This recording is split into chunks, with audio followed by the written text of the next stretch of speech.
now take you to the broadcast of It's Time with Rev Nathaniel W Martin. Here is Reverend Martin.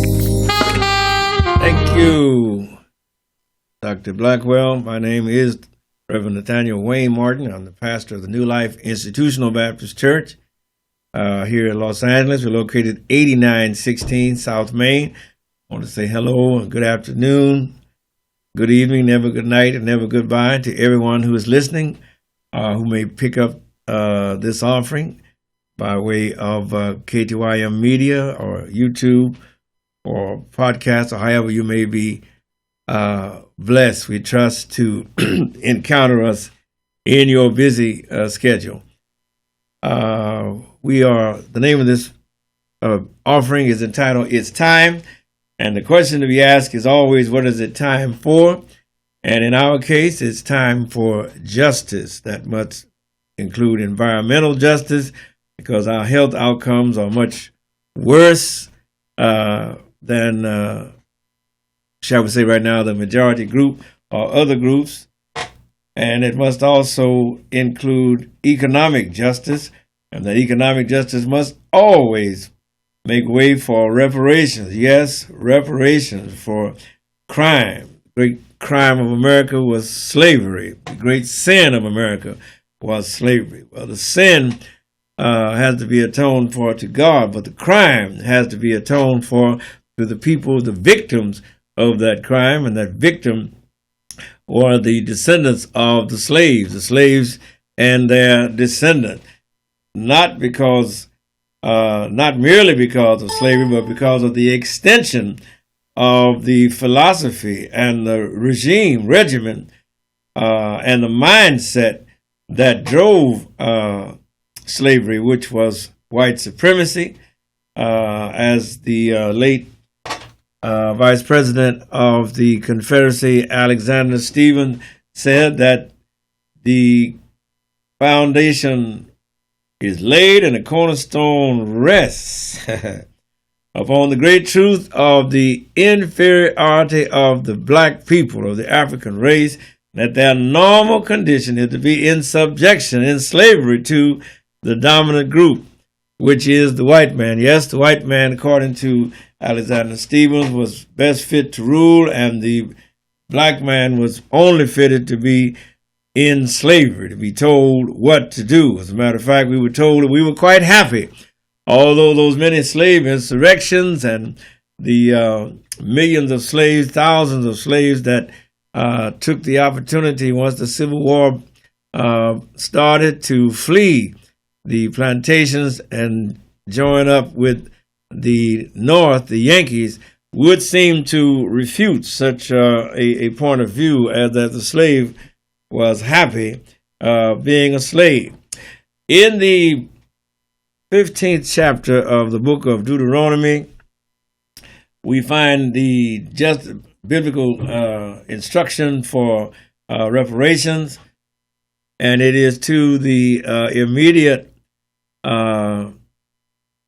people involved. It says, Deuteronomy chapter 15, beginning at verse number 12 and verse 13, it says, "And if thy brother, and also by inference, if thy sister, an Hebrew man or an Hebrew woman, look at it for yourself, be sold unto thee, and serve thee 6 years. Then in the 7th year thou shalt let him go free from thee." 13th verse, "And when thou sendest him out, thou sendest them out, when thou sendest her out, or him out, free from thee, thou shalt not let them go away empty, but thou shalt furnish them, thou shalt furnish him, thou shalt furnish her, liberally out of thy floor and out of thy winepress, of that wherewith the Lord thy God hath blessed thee." And so the very premise of chattel slavery was never in Scripture, never in the Bible definition of a slave. A slave was only the last 6 years. The slave was never to lose their identity, or lose their culture, or lose their selfhood, or lose their self-respect, or dignity, or any of those things. And so right off the bat, we see that the Bible Belt version of slavery never lined up with the Bible version of slavery. That's why slavery in America is a crime, because America was supposed to have been a land of freedom. But we come to find out that America was not built on freedom. America was built on slavery. And so now it is time, it is beyond time, it is past time, because of the continuing indignities and criminality and inhumanity that was the lot of the freed slaves on down through to this very hour. Yes, to this very hour, because white supremacy was very flexible, very malleable. It could change its form, its morphology, but its underlying creed, its underlying principle remained the same: white supremacy, the dominance of white supremacy, of white people over so-called white people, as Ta-Nehisi Coates reminds us, over so-called black people. And as we have, those of us who are educated have come to realize that in biology, that in nature, race does not occur. All of those pseudosciences and pseudoscientists that justify the white supremacy under the so-called laws of nature and the various phony, false pseudo-classification that they said existed in nature. We know them now in these modern times because of the discovery of the DNA helix and because of the discovery of scientists finally being able to crack the genetic code, that there is no category called race that occurs naturally, normally in nature. That means racism is a social structure. It is a political precept or concept that has been imposed violently. Reminds you of what the Bible said: since the days of John the Baptist, the kingdom of heaven suffers violence, and the violent take it by force. And that is how white supremacy has been imposed, not only upon the United States, but upon the face of the whole world. Remember, the European, don't forget, rather, that the European to this very day still stresses white supremacy. You never see anything up there but Queen Elizabeth, and everybody up there is lily white. One time they said that the sun never set on the British Empire. And believe me, the people over whom the British Empire bear rule were never benefited by those same British Zions. As it relates to our daily and our regular interface and interrelations with one another, with the employers and with employees and with vendors and those who hire or contract with the vendors, or those who are independent contractors, as they use here in the United States of America. Listen what the Bible says in the 24th chapter of that same book of Deuteronomy. Pick up our reading at the 14th verse. Thou shalt not oppress. That says it all right there. Thou shalt not oppress an hired servant that is poor and needy. In other words, God is looking at the working person, knowing that if they didn't have to work, they wouldn't be working. Poor and needy. Whether he or she be of thy brethren, or by extension thy sister, or of thy strangers that are in thy land within thy gates. Notice, if you please, that God set up a standard by which people were to be hired, as it said in the Bible, hired, employed in our modern vernacular, contracted with, if you prefer.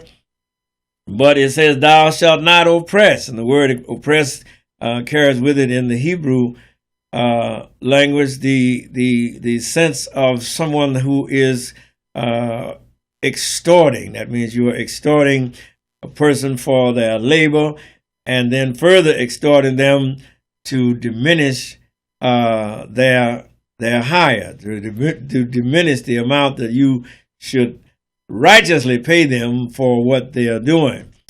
And if that is not a description of the management and labor situation here in the United States of America, I'll pay for lying. Notice that it goes on to say at verse 15, at their day, his day or her day, whoever the employee is, thou shalt give him or her their hire. That means give them their money. That means pay them what you owe them. Pay them what you agreed. Pay them what you promised. Pay them what you contracted with. Neither shall the sun go down upon it, for they are poor, and set their hearts upon it. And what that means is don't hold nobody's money. Don't hold their pay. Don't hold their reward, their salary, and all of that type of thing. Because they're poor, they got other things to do, and they set their hearts upon it, lest they cry against thee unto the Lord, and it be sin unto thee. I hope I'm in this microphone good enough for you to hear what I'm saying. God frowns upon oppression.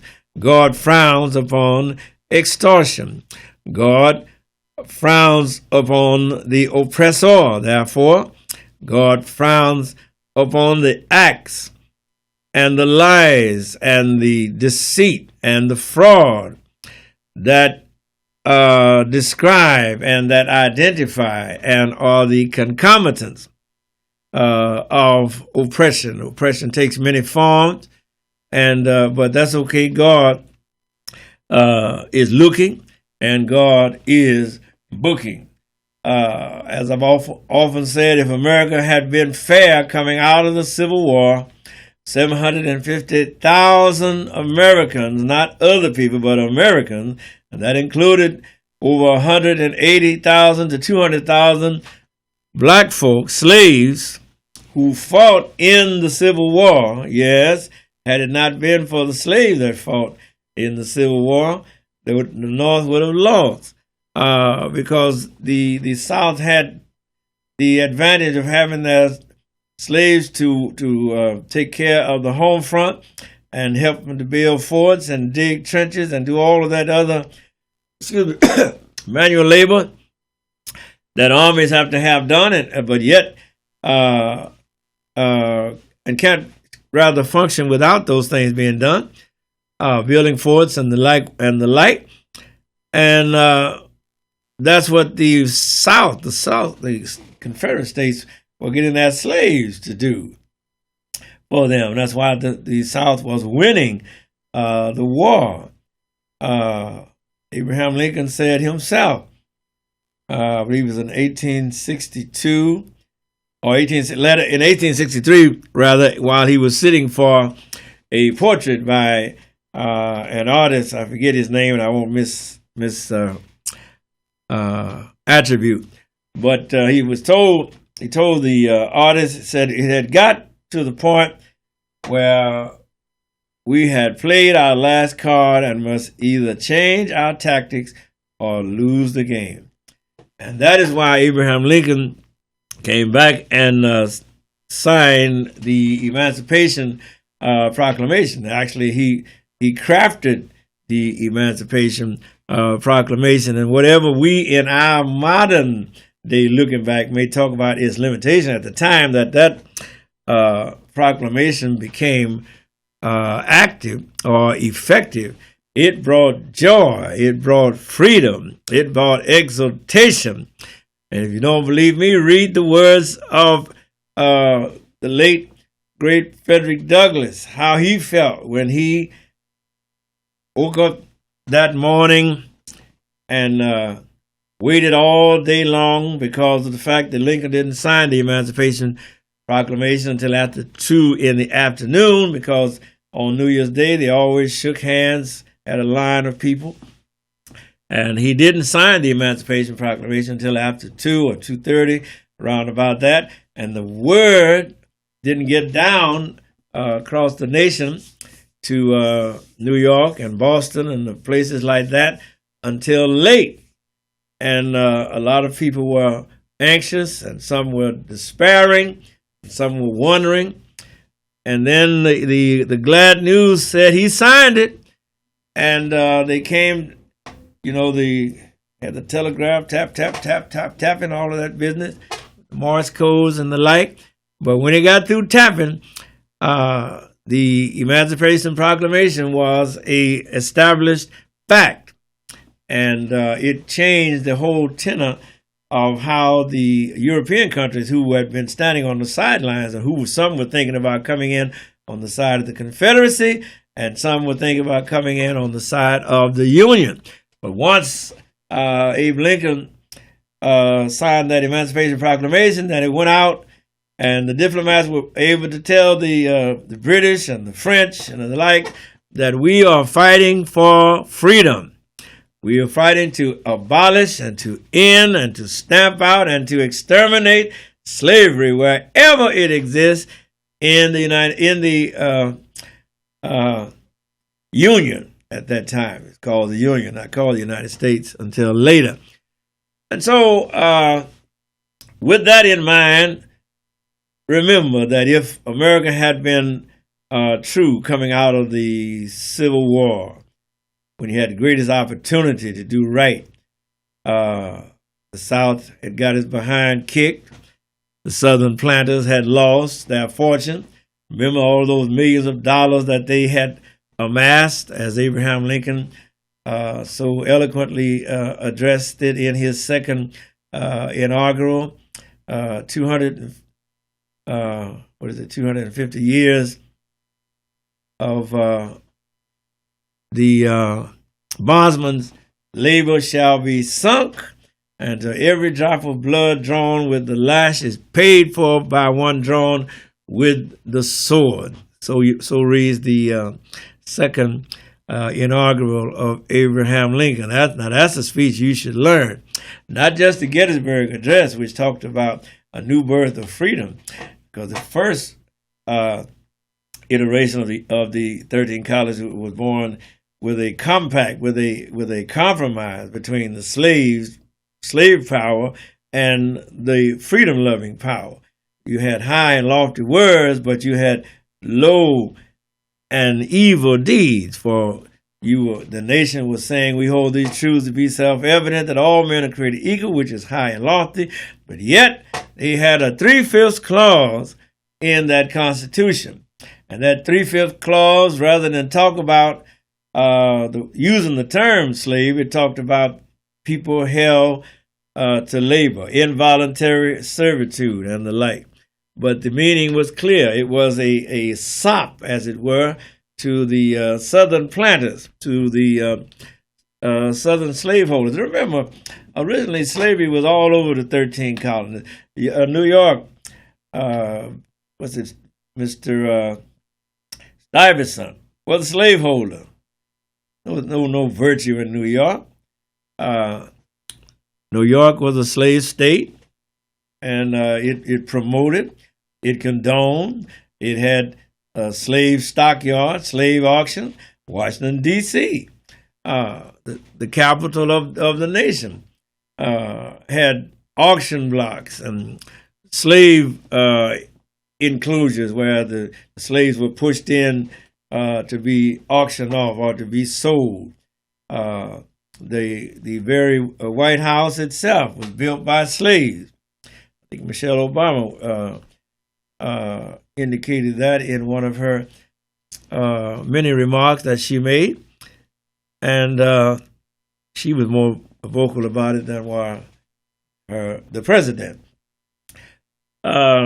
But if America had been true, therefore, coming out of slavery in Reconstruction, when you had the chance to do it right, you had blacks who became senators, congresspersons.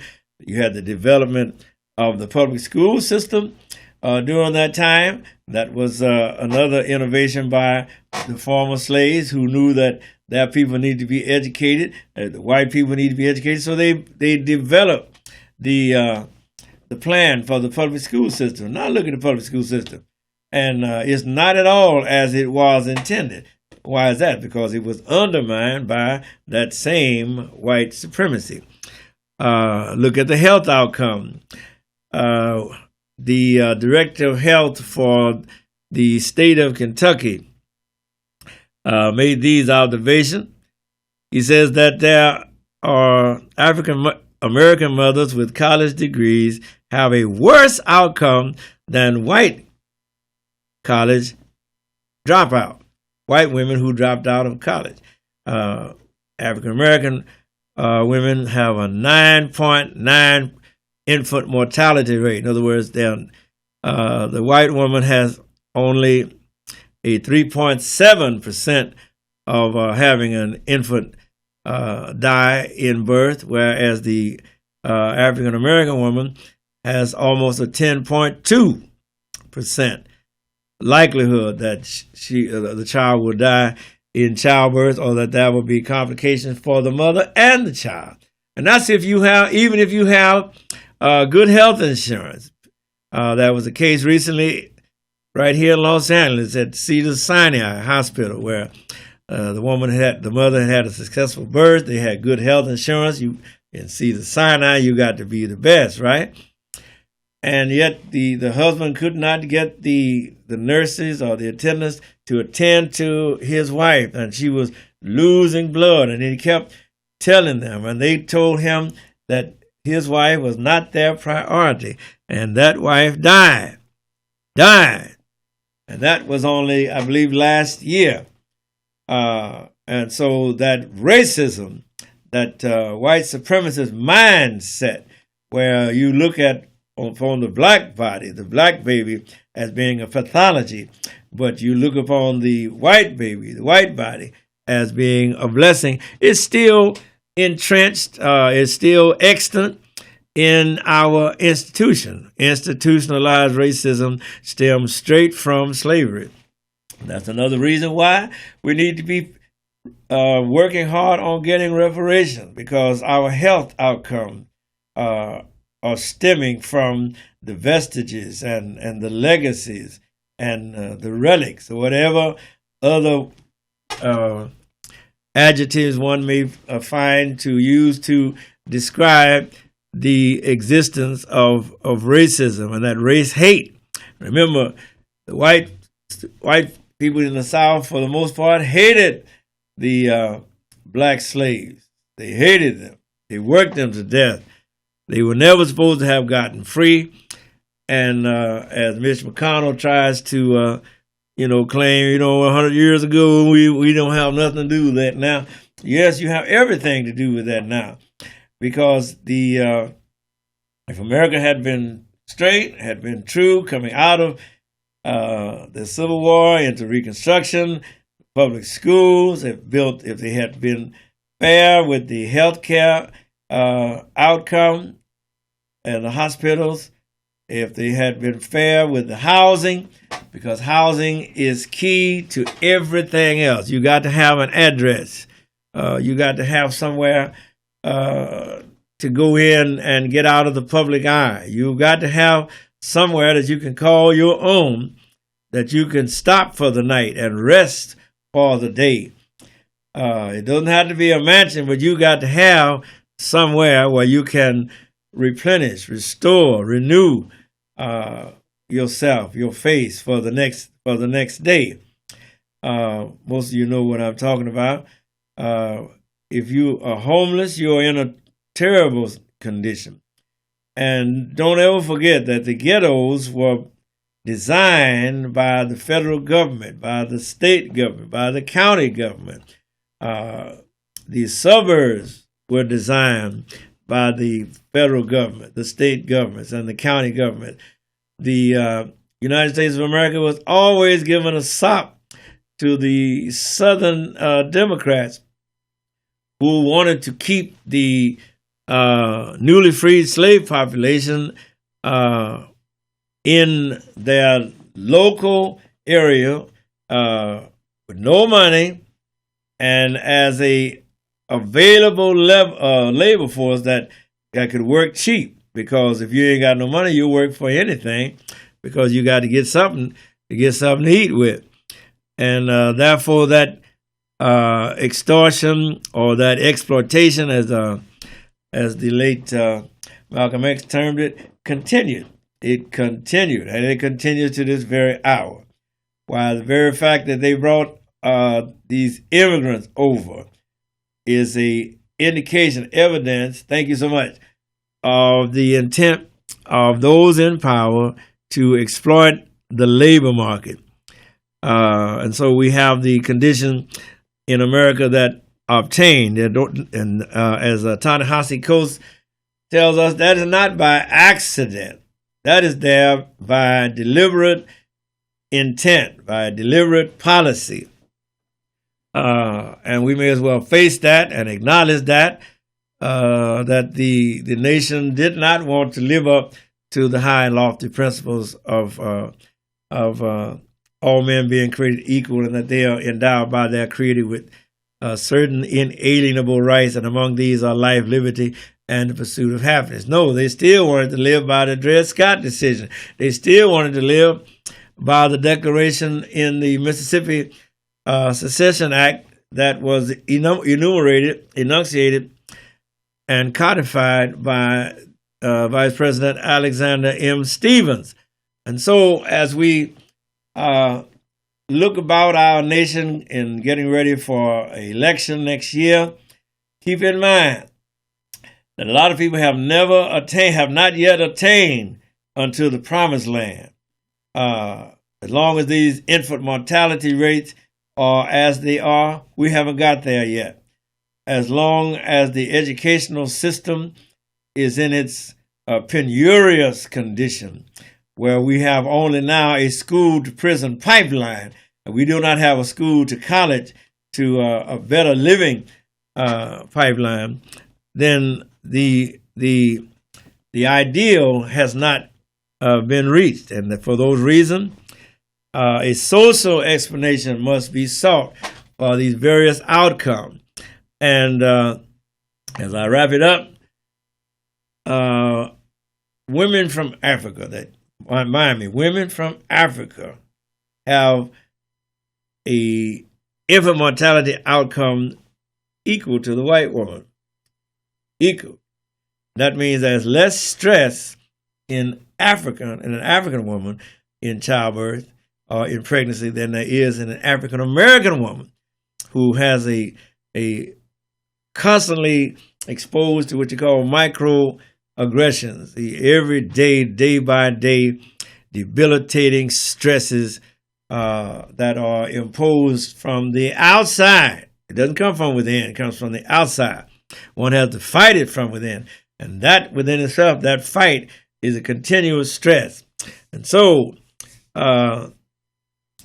if an African woman comes to the United States, mind you, from Africa, she has the same infant mortality rate, low infant mortality rate as a white woman. But yet, if she stays here within a generation, then that same African woman's family is now having the same high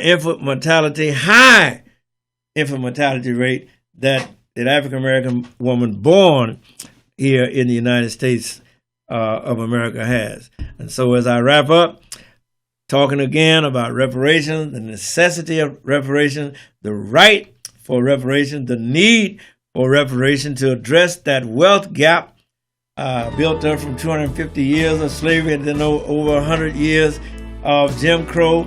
And this is the year 2019. We're now 400 years from 1619 up to now. And so we're still battling to get to the table of brotherhood. As I say always, and I say to you again, this exploitation, this robbery that Ta-Nehisi Coates talks about has got to be made whole. My brother and my sisters in the United States of America who are looking at me right now, if you are working, if you are a vendor, if you are an employee, if you're a contractor, and you find out they don't want to pay you, thing for you to do is don't work for them. God bless you and God keep you. Okay, Doc, we out. All of my good days, outweigh my bad days, yes they do. Outweigh my bad days. I just say thank you, Lord. Thank you, Lord.